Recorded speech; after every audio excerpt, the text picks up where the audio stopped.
1st, 2018. Before I get into the latest tyranny to be passed into California law, I want to let everyone know that I am looking to invest in new camera equipment. And this video right here is for anyone who would like to help me out with that. New California law limits how much water people can use. This is water rationing in the name of Agenda 21. And this is the death knell for anyone who owns their own home in California. What they are doing is they are going to force you to redo all the plumbing in your home. They say high-pressure water systems are unsustainable. Low-flow, low-pressure water systems are sustainable. Here is a quick clip to show you what I am talking about. I am in a hotel right now, and I'm going to show you what it looks like to take a shower under Agenda 21. So as you can see, the water is coming out of the faucet. Now look how it looks when it comes out of the shower.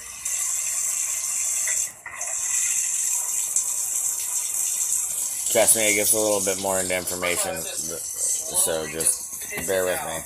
This is the crappiest shower you will ever take in your life because these are low-flow pipes. This is what the code enforcers want to put in your house as a result of Agenda 21 policies. Now, I'm going to show you what my shower looks like at home.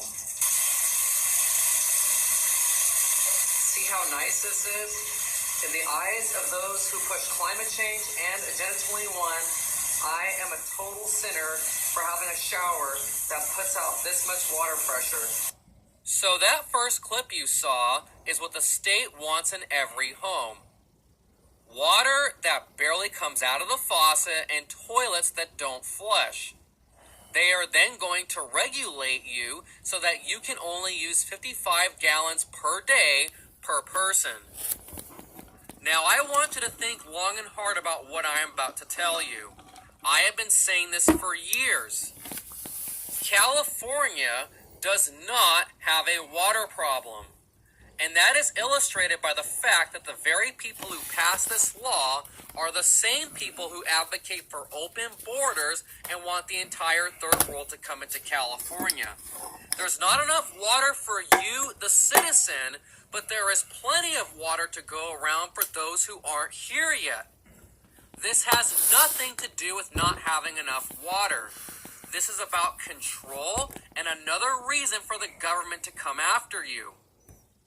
Now, I covered this a couple of months back when this bill was first introduced, and back then, we got to see some of the costs associated with compliance.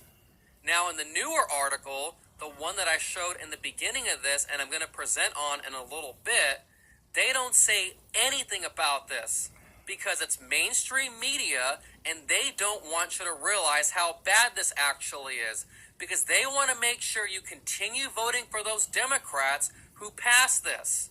So if you scroll down, you can see right here that it's about an average of $7,500 to comply with this law. Now, what else has California been doing?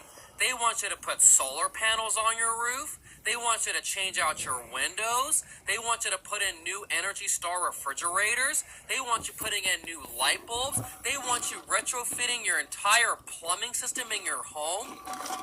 Think of the tens of thousands of dollars all of those things cost. And obviously, not everybody can afford it.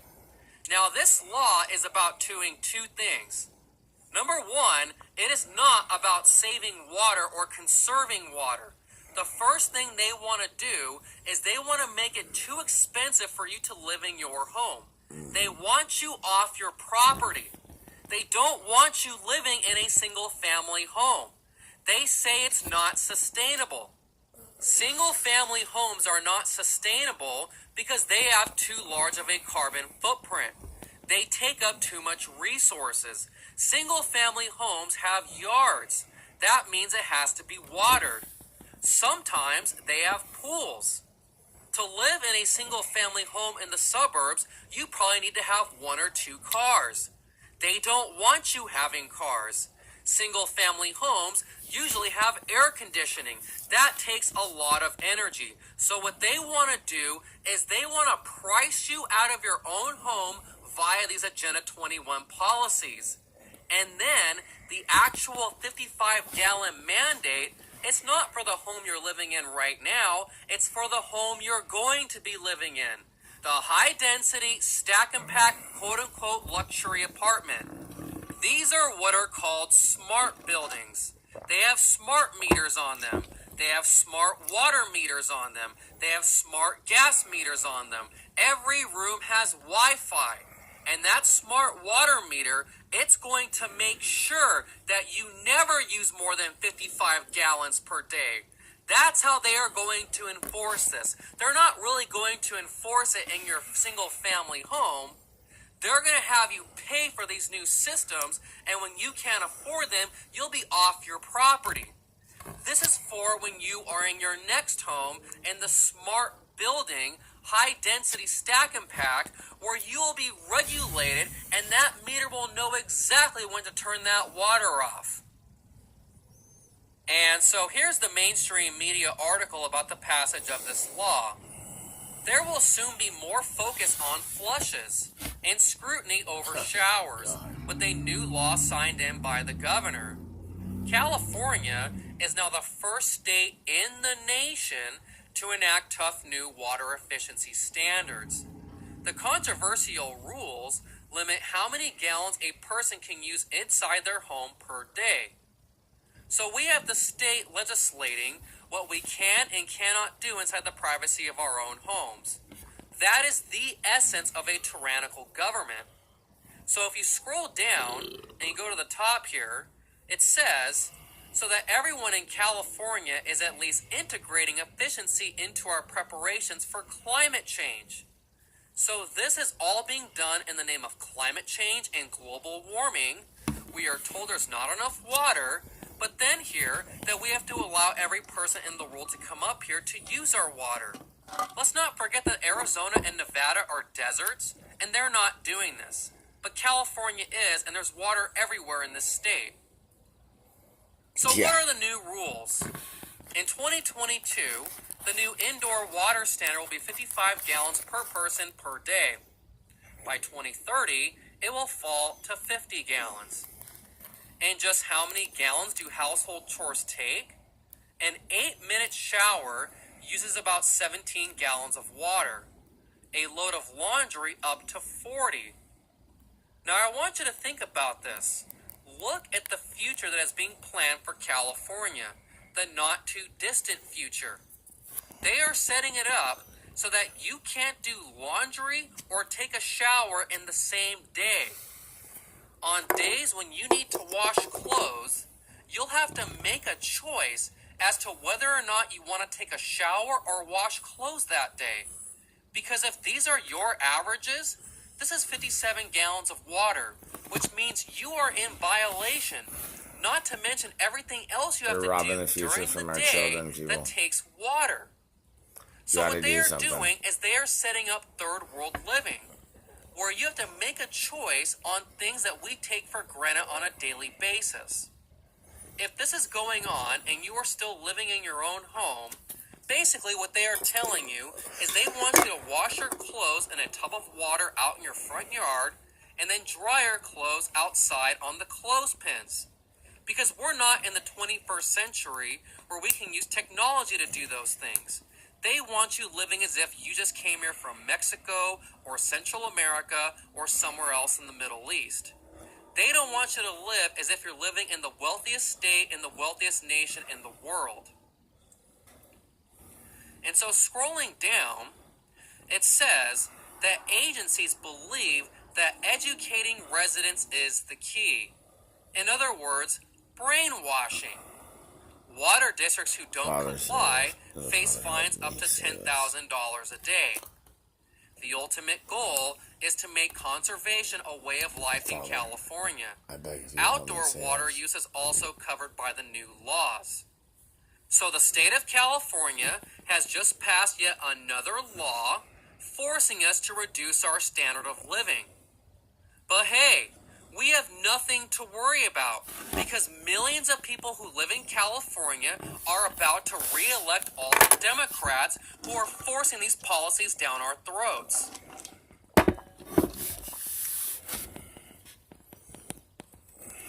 Alright, so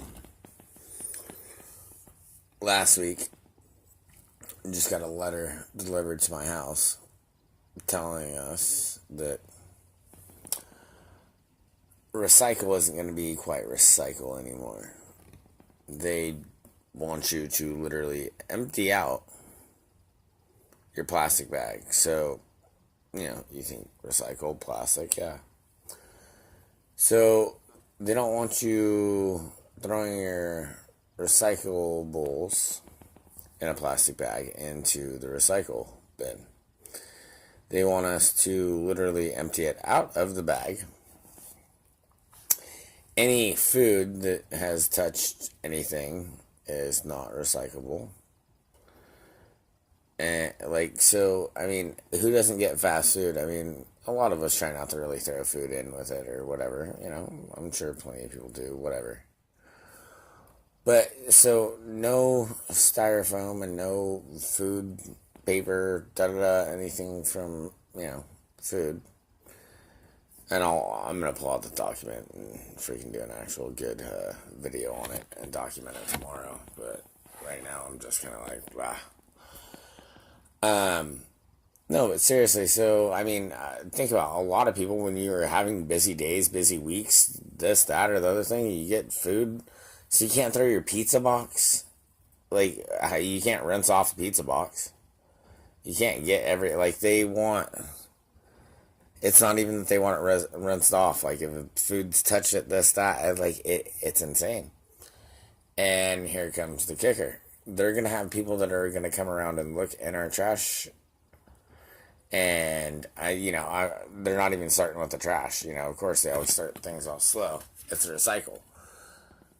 But they're what you're supposed to throw into your trash. So before you know it, they're going through your trash. So now we're going to have people that are being paid to come search through our trash to make sure that we're complying. Do you understand where this is leading? It's insane, and nobody is speaking up about this, and